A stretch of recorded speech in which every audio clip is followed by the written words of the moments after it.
Evet, bugün tekrardan bu Car Parking 2 üzerinde hakkında konuşacak olursak yine her zaman ilk olarak senin bilmediği özellikler yapalım dedim bu oyun özel. Daha oyun çıkmadan bile kimsenin bilmediği özellikler yapıyoruz. O yüzden de değerimizi bilin arkadaşlar. Ben birkaç detaya baktım açıkçası. Bunları da sizlere söylemek istiyorum. Bunu sağ olun, Discord'da da çok demişsiniz bana, şunları yaparsan Car Parking 2 hakkında yani daha yararlı olur.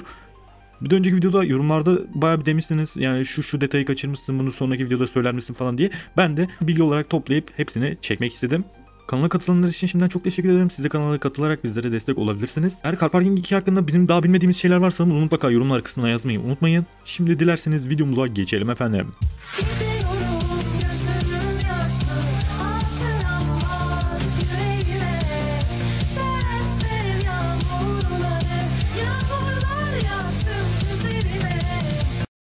Evet, ilk bilmeyen özelliğimize geçecek olursak bu özelliği yani çoğu oyuncu fark etti ama yani detaylarını pek fazla göremedim. Ne oldu, bunu pek fazla yorumlarda yazan kişileri görmedim ama bunu tekrardan bir açığa kavuşturalım istedim. Göreceğiniz üzere Car Parking 2'de garajda bir sürü arabalar vardı fakat arabaların hepsi aynıydı bildiğiniz üzere. Yani bir arabadan yani 3-4 tane modifiyelisi vardı. Yani biz şunu anlıyoruz. Bir sonraki güncellemeye yani bir arabayı yani istediğimiz kadar modifiye edebileceğiz. Yani bir sürü modifiyeler yani seçeneği yapabileceğiz artık bütün arabalara. Yani Allsas Games bunu burada göstermek istemiş. Bir tane arabayı istediğiniz kadar modifiye edebilirsiniz gibi bir mesaj vermek istemiş burada. Bu detay çok iyi bir detay. Yani arabaların teker teker başka modifiye olması yani cidden oyuncuların gözlerini boyuyor diyebiliriz. Bu bir arabaya çok modifiyeli sistemi umarım fark etmişsinizdir. Sıradaki özelliğimiz ise bu, benim açıkça söyleyeyim çok dikkatimi çekti. Biliyorsunuz arabalar var. Ya arabalar güzel bir şekilde sergilenmiş, çok güzel abi, ama arkadaki duvarlarda asılı olan jantlar var abi. Bu jantlara bakacak olursak bu jantlar herhalde yeniye falan benziyor. Bu jantlara benzer bir şey göremedim ama uzaktan bakınca pek fazla bir şey anlaşılmıyor. Bu jantlar yeni gibi duruyor açıkçası ve de çok güzel bir şekilde duvara çok güzel asılmış. Yani artık yani yeni oyunda da belki duvardan belki seçebiliyoruzdur. Bunların renklerini çok beğendim diyebilirim. Tabi bu grafik açısından da olabilir. Grafik motoru renkleri de iyi gösteriyor olabilir, tam olarak bilmiyorum. Ama yine de jantların yani duvarda durması gayet çok iyi bir fikir bence. Yani bunu düşünmeleri gayet hoş ve güzel olmuş. Umarım bu detayı da fark etmişsinizdir. Evet, sıradaki detayımız ise bu fotoğrafların önceki zamanda değil de önceki zamanlarda çekilmesi. Yani önceki zamanlarda çekilip bu zamanda paylaşılması gayet çok yani tuhafıma gitti. Yani önceden, bayağı bir önceden hatta yani bu oyuna odaklanmış, yani kimseye de duyurmamışlar bunu. Yani neden şimdi duyurma fikri aldılar?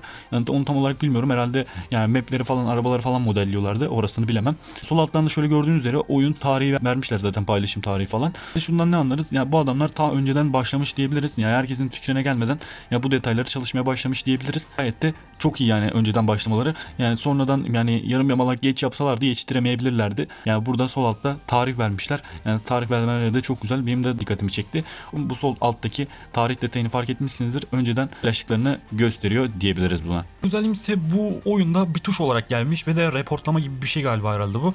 Yani tam olarak anlayamadım.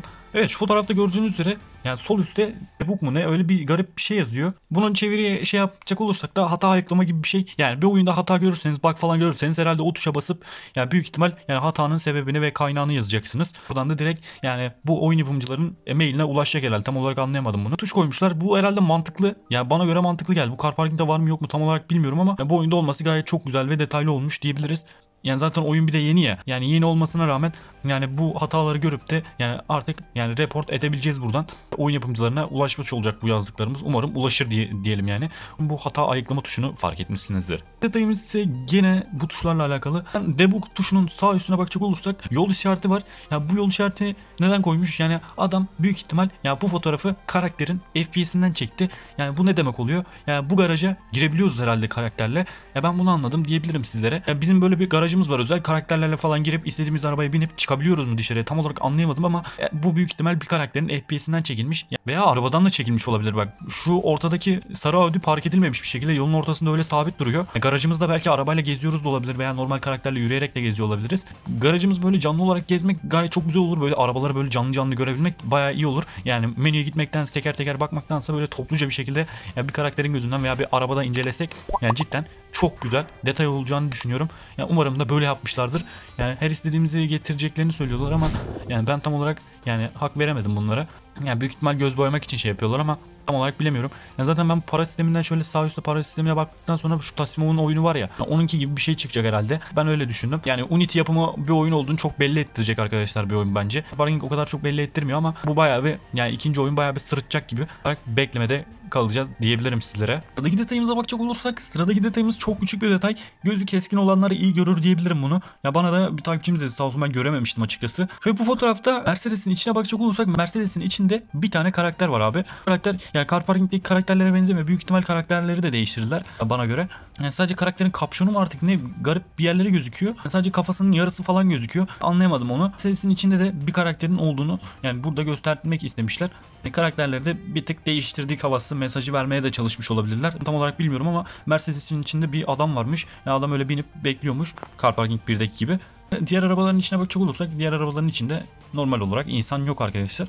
Mercedes'in içinde var. Dediğimiz araba böyle binip yani şey yapabiliyoruz mu acaba garajda? Yani onları bir denemek lazım ikinci oyun geldi mi? Ona tam olarak bakmamız lazım. Umarım bu Mercedes'in içindeki adamın kafasının detayını fark etmişsinizdir. Sıradaki detayımız ise bu gene aynı fotoğraftaki Ride Car butonu. Ride Car ne demek? Yani arabaya atla bin gibisinden şey demek. Bu tuştan ne anlarım ben? Önceki özellikle dediğim gibi. Yani garaj böyle karakterle geziyorsak yani Ride Car yani butonu çıkabilir. Yani bu arabayı seçiyorsak mesela karakterle arabanın yanına gitti mi? Ya bu tuş çıkıyor olabilir. Ya burada da bu tuş çıkmış zaten ya incelerken. Ride Car deyince de başka map'e de atıyor olabilir. Garajdan çıkarıyor da olabilir. Yani orayı artık ikinci oyun geldi mi inceleyeceğiz. Tuş benim çok dikkatimi çekti. Zaten bu birinci oyunda yoktu. O yüzden bunu da araya sıkıştırmak istedim. Umarım bu Ride Car olayını anlamışsınızdır. Car Parking 2'de kimsenin bilmediği özellikleri beğenmişsinizdir. Yani ilk olarak çekeceğimiz için birazcık az da olmuş olabilir. Yani şimdiden benim de bilmediğim özellikler varsa da mutlaka Discord'umuzdan veya yorumlar kısmında belli etmeyi unutmayın. Dediğim gibi oyun daha çıkmadan önce yani bunları ilk olarak oyuncuların gözüne yaparsak oyuncular daha da çok bilgilenip oyuna daha da çok iyi adapte olurlar. Ben bu yüzden böyle videoları çekiyorum. Herkes bilgilendirme amacıyla. Umarım özellikleri ve videoyu beğenmişsinizdir. Bilmediği özellik varsa da ne mutlu bana diyebilirim. Videoya like atmayı, abone olmayı unutmayın. Sizleri çok seviyorum. Bir sonraki videoda hepiniz hoşçakalın efendim.